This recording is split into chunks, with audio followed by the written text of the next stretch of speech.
Cake ಒಳಗೆ ಬೂಸ್ಟ್ ಪುಡಿ ಮಾಡಿ ಲೋಡ್ ಮಾಡಿದರೆ ಕೆಲ ಮಹಾನುಭಾವರು. ಈ ರೀತಿಯಾದಂಥ ಒಂದು ಸೈಂಟಿಸ್ಟ್ಗಳನ್ನು ಕೂಡ ನೋಡೋಕೆ ಸಿಗ್ತಾ ಇದೆ. ನಾವು ಕೇಕನ್ನು ತುಂಬ ಇಷ್ಟಪಟ್ಟು ತಿನ್ನುವಂತಹ ಜನ ಇದ್ದಾರೆ. ಅದರಲ್ಲಿಯೂ ಬೇರೆ ಬೇರೆ ರೀತಿಯ ಕೇಕ್ಗಳನ್ನು ನೋಡ್ತೀವಿ. ಕೆಲವೊಂದು ಹಬ್ಬಗಳಲ್ಲಿ ಇನ್ನು ಹೊಸ ವರ್ಷ ಬಂದಾಗ ಇನ್ನು ಅದರಲ್ಲಿಯೂ ಕೂಡ ಈ ರೀತಿಯಾಗಿ ಆಗ್ತಾ ಇದೆ. ಸ್ಟಾಕ್ ಖಾಲಿ ಮಾಡಲು ಬೇಕರಿ ಮಾಲೀಕ ಮಾಸ್ಟರ್ ಪ್ಲಾನ್ ಅನ್ನು ಮಾಡಿದ್ದಾನೆ. ನರಗುಂದ ತಾಲೂಕಿನ ಶಿರೋಳ ಗ್ರಾಮದ ಬೆಂಗಳೂರು ಬೇಕರಿ ಏನಿದೆ ಅದರಲ್ಲಿ ಈ ರೀತಿಯಾದ ಘಟನೆಯಾಗಿದೆ. ಕೇಕ್ನ ಒಳಭಾಗದಲ್ಲಿ ಅಸಹಜವಾಗಿ ಬೂಸ್ಟ್ ಪುಡಿ ತುಂಬಿ ಮಾರಾಟ ಮಾಡ್ತಾ ಇದ್ದಾನೆ. ಹಳೆಯ ಕೇಕ್ ಮಾರಾಟ ಮಾಡೋಕ್ಕೆ ಈ ರೀತಿಯಾಗಿ ಲಾಭವನ್ನು ಪಡೆಯೋಕ್ಕೆ ಅಕ್ರಮವನ್ನು ಎಸಗ್ತಾ ಇದ್ದಾರೆ. ಗ್ರಾಹಕರು ಇದನ್ನು ಚಿತ್ರಣ ಮಾಡಿಕೊಳ್ತಾ ಇದ್ದಾರೆ. ಕೇಕಲ್ಲಿ ಏನೇನು ಹಾಕಿದ್ದಾರೆ ಅಂತ. ಅದು ಸಾಮಾಜಿಕ ಜಾಲತಾಣದಲ್ಲಿ ವೈರಲ್ ಆಗ್ತಾ ಇದೆ. ಸಾರ್ವಜನಿಕರ ಆರೋಗ್ಯದ ಜೊತೆ ಚೆಲ್ಲಾಟವನ್ನು ಆಡ್ತಾ ಇದ್ದಾನೆ ಬೇಕರಿ ಮಾಲೀಕ. ಅದ್ರ ಬಗ್ಗೆ ಆಕ್ರೋಶ ವ್ಯಕ್ತವಾಗ್ತಾ ಇದೆ. ಈ ಆಹಾರ ಸುರಕ್ಷತಾ ಇಲಾಖೆಯ ಅಧಿಕಾರಿಗಳು ಕ್ರಮ ಯಾವಾಗ ತಗೊಳ್ತಾರೋ ಗೊತ್ತಿಲ್ಲ. ದೂರು ಕೂಡ ಕೊಟ್ಟಿದ್ದಾರೆ. ಕಳಪೆ ಗುಣಮಟ್ಟದ ಆಹಾರ ಪದಾರ್ಥಗಳ ಸೇವನೆಯಿಂದ ಮಕ್ಕಳ ಆರೋಗ್ಯದಲ್ಲಿ ಕೂಡ ಆತಂಕ ಎದುರಾಗುತ್ತೆ. ಬೇಕರಿ ಮೇಲೆ ತಕ್ಷಣ ದಾಳಿಯನ್ನು ನಡೆಸಿ ಪರವಾನಗಿಯನ್ನು ರದ್ದುಗೊಳಿಸಬೇಕು ಅಂತ ಹೇಳಿ ಆಗ್ರಹ ಮಾಡ್ತಾ ಇದ್ದಾರೆ ಅಲ್ಲಿನ ಜನ. ಜಿಲ್ಲೆಯಲ್ಲಿ ಕಲಬೆರಕೆಯ ಆಹಾರ ಪದಾರ್ಥಗಳ ಮಾರಾಟ ಜಾಸ್ತಿ ಆಗ್ತಾ ಇದೆ. ಆ ಜಾಲ ಕೂಡ ಪತ್ತೆ ಆಗ್ತಾ ಇದೆ. ಆಹಾರ ಸುರಕ್ಷತಾ ಅಧಿಕಾರಿಗಳ ಭೇಟಿ ಮತ್ತು ಪರಿಶೀಲನೆ ಮಾಡಿದ್ದಾರೆ. ಅಂದರೆ ಗ್ರಾಮಸ್ಥರು ಒತ್ತಾಯ ಮಾಡ್ತಾ ಇದ್ದಾರೆ.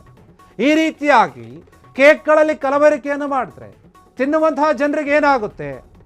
ಅವರ ಆರೋಗ್ಯದ ಮೇಲೆ ಅಷ್ಟೇ ಅಲ್ಲ, ಚಿಕ್ಕ ಚಿಕ್ಕ ಮಕ್ಕಳು ಕೂಡ ಈ ಕೇಕ್ಗಳನ್ನು ತುಂಬ ಇಷ್ಟಪಟ್ಟು ತಿಂತಾ ಇರ್ತಾರೆ. ಆ ಮಕ್ಕಳ ಮೇಲೆ ಕೂಡ ಆರೋಗ್ಯದ ಮೇಲೆ ದೊಡ್ಡ ಮಟ್ಟದ ಪ್ರಭಾವ ಬೀರುತ್ತೆ. ಸ್ವಲ್ಪ ಎಡವಟ್ಟಾದರೂ ಕೂಡ ಆ ಮಕ್ಕಳ ಪ್ರಾಣಕ್ಕೇನೆ ಕುತ್ತು ಬರುವಂತಹ ಸಾಧ್ಯತೆ ಇರುತ್ತೆ. ನೀವು ಗಮನಿಸ್ತಾ ಇದ್ರೆ ಯಾವ ರೀತಿಯಾಗಿ ಅದರೊಳಗಡೆ ಹಾಕಿದ್ದಾರೆ ಅಂತ.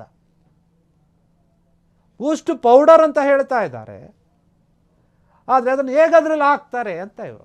ನೀವು ಗಮನಿಸ್ತಾ ಇದ್ರೆ ಅದು ಯಾವ ರೀತಿಯಾಗಿ ಕಾಣ್ತಾ ಇದೆ. ನೋಡಿದರೆ ತಿನ್ನೋಕೆ ಕೂಡ ಆಗಲ್ಲ ಅದನ್ನು. ಇದನ್ನು ಕೇಕು ಅಂತ ಯಾರೂ ಕೂಡ ಹೇಳಲ್ಲ. ಏನೋ ಕೆಟ್ಟೋಗಿರುವಂಥ ಒಂದು ಪದಾರ್ಥ ಅಂತ ಅಂದ್ಕೊಳ್ತಾರೆ ಬಿಟ್ಟರೆ ಬೇರೆ ಯಾವ ರೀತಿಯಾಗೂ ಯಾವ ಆ್ಯಂಗಲಲ್ಲೂ ಕೂಡ ಅದು ಕೇಕ್ ಅಂತ ಅನ್ನಿಸ್ತಾ ಇಲ್ಲ. ಇದನ್ನು ಕೆಲವು ಫೋಟೋ ವಿಡಿಯೋ ಎಲ್ಲವನ್ನು ಮಾಡ್ಕೊಂಡು ನೋಡಿ ಈ ರೀತಿಯಾಗಿ ಮಾಡಿದ್ದಾರೆ ಅಂತ ಆ ಮಾಲೀಕನ ವಿಚಾರವಾಗಿ ಮಾತನಾಡ್ತಾ ಇದ್ದಾರೆ. ಅಷ್ಟೇ ಅಲ್ಲ, ಕೂಡಲೇ ಇದ್ರ ಬಗ್ಗೆ ಕ್ರಮ ತೆಗೆದುಕೊಳ್ಬೇಕು. ಏನು ಆಹಾರ ಇಲಾಖೆ ಅಧಿಕಾರಿಗಳಿರ್ತಾರೆ, ಪತ್ರ ಅದ ಕ್ವಾಲಿಟಿಯನ್ನು ಚೆಕ್ ಮಾಡುವಂಥ ಅಧಿಕಾರಿಗಳು ಏನಿರ್ತಾರೆ, ಅವರು ಹೋಗಿ ಆ ಬೇಕರಿನ ಸೀಸ್ ಮಾಡಿ, ಇಲ್ಲಾಂದರೆ ನೀವು ಅದ್ರ ಬಗ್ಗೆ ಪರಿಶೀಲನೆ ಮಾಡಿ. ಇದೇ ರೀತಿಯಾಗಿ ಯಾವ್ಯಾವುದರಲ್ಲಿ ಕಲಬೆರಕೆ ಮಾಡ್ತಾ ಇದ್ದಾರೆ, ಜನರಿಗೆ ಯಾವ ರೀತಿಯಾಗಿ ಮೋಸ ಮಾಡ್ತಾ ಇದ್ದಾರೆ, ಕಳಪೆ ಅಂದರೆ ಕಡಿಮೆ ಗುಣಮಟ್ಟದ ಅಥವಾ ಕಳಪೆ ಗುಣಮಟ್ಟದ ಆಹಾರಗಳನ್ನು ಈ ಪದಾರ್ಥಗಳನ್ನ ಒದಗಿಸ್ತಾ ಇದ್ದಾರಲ್ಲ, ಇದ್ರ ಬಗ್ಗೆ ಕ್ರಮ ಆಗಬೇಕು.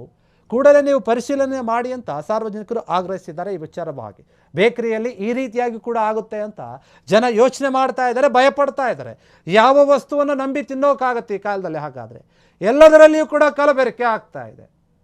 ಚಿಕ್ಕ ಚಿಕ್ಕ ಮಕ್ಕಳು, ದೊಡ್ಡವರು ಎಲ್ಲರೂ ಇಷ್ಟಪಟ್ಟು ತಿನ್ನುವಂತಹ ಈ ಕೇಕ್ನಲ್ಲಿಯೂ ಕೂಡ ಈ ರೀತಿಯಾದಂಥ ಅವ್ಯವಹಾರ, ಗೋಲ್ಮಾಲು, ಕಲಬೆರಕೆ ಆದಾಗ ಜನ ಏನು ಮಾಡ್ತಾರೆ? ಅದಕ್ಕೆ ಹೋಗಿ ಅಲ್ಲಿ ಸ್ವಲ್ಪ ವಿಚಾರಿಸಿ ಆ ಬೇಕರಿ ಕಥೆಯನ್ನು ಅದನ್ನು ಇಲ್ಲಾಂದರೆ ಸ್ಟಾಪ್ ಮಾಡಿಸಿ, ಕ್ಲೋಸ್ ಮಾಡಿಸಿ ಅಂತ ಜನ ಕೇಳ್ಕೊಳ್ತಾ ಇದ್ದಾರೆ.